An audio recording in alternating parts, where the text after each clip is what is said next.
readings pointing to continued resilience in different pockets of the economy have prompted intense market fixation around the risk that the Federal Reserve will continue to raise rates throughout the year.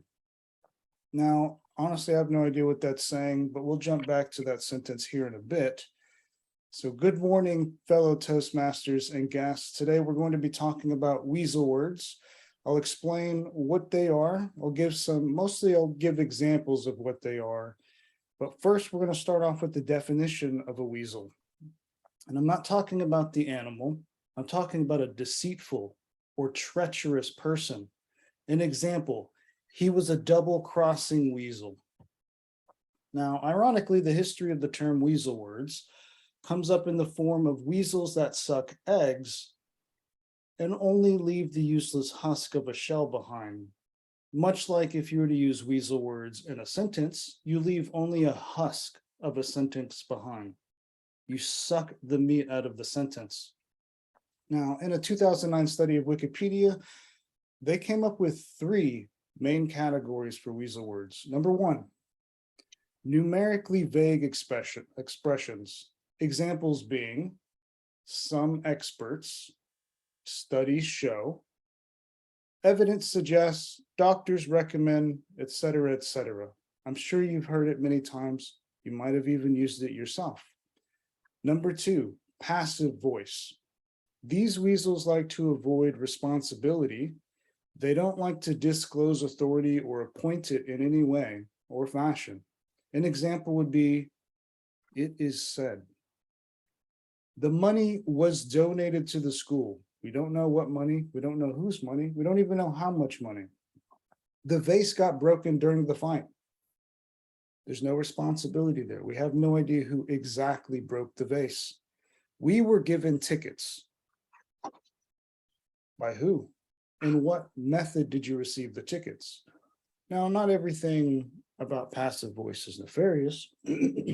For example, if 100 votes are required to pass the bill, we don't want to dig in to exactly who passed what vote for the bill. So number 3, we're going to be most familiar with, we have informal statements. These are adverbs that weaken. Often, probably, I think, I guess, maybe, kinda, mighta, shoulda, woulda, coulda, so on and so forth. Anything that weakens your sentence. Now, there's other forms of weasel words. I won't get into every single one, but I'll pick out some of my favorites. We also have illogical or irrelevant statements. These are your formal fallacies.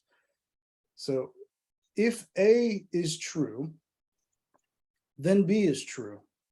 Now, if you're given B is true, the weasel says, therefore, A is true. But this is illogical and wrong. Another example, if you are a Mexican, you are Latino.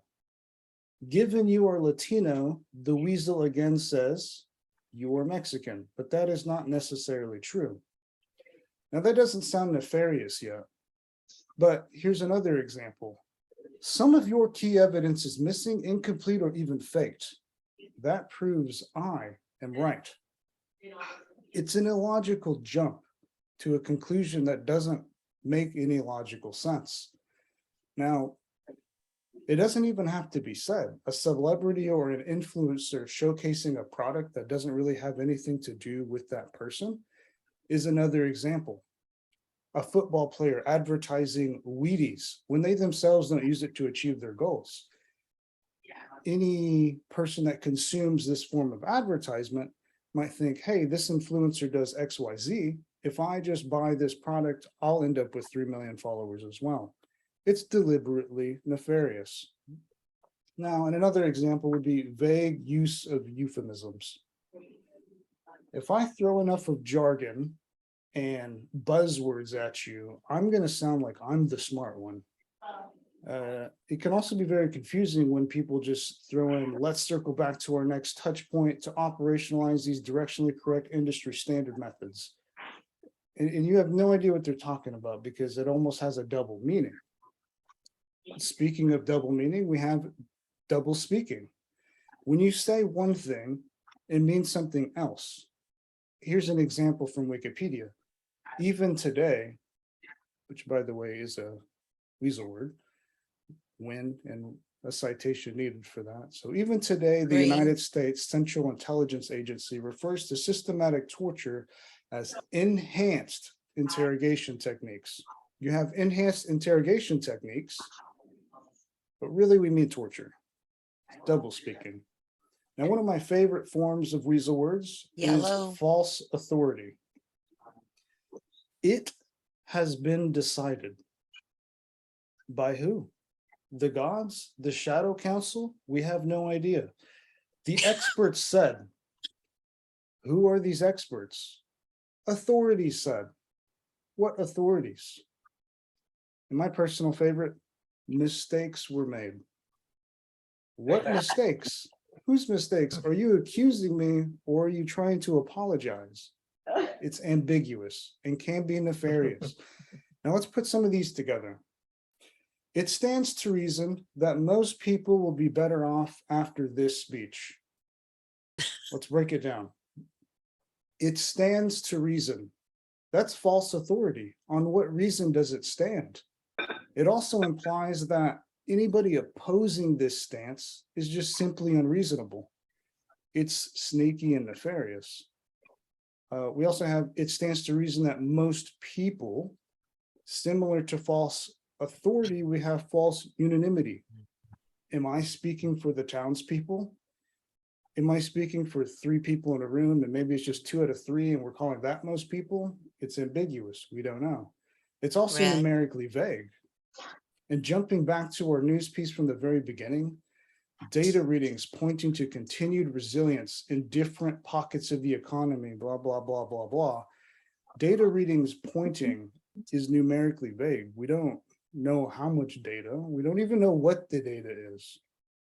And for them to make a conclusion, we have to trust their expertise.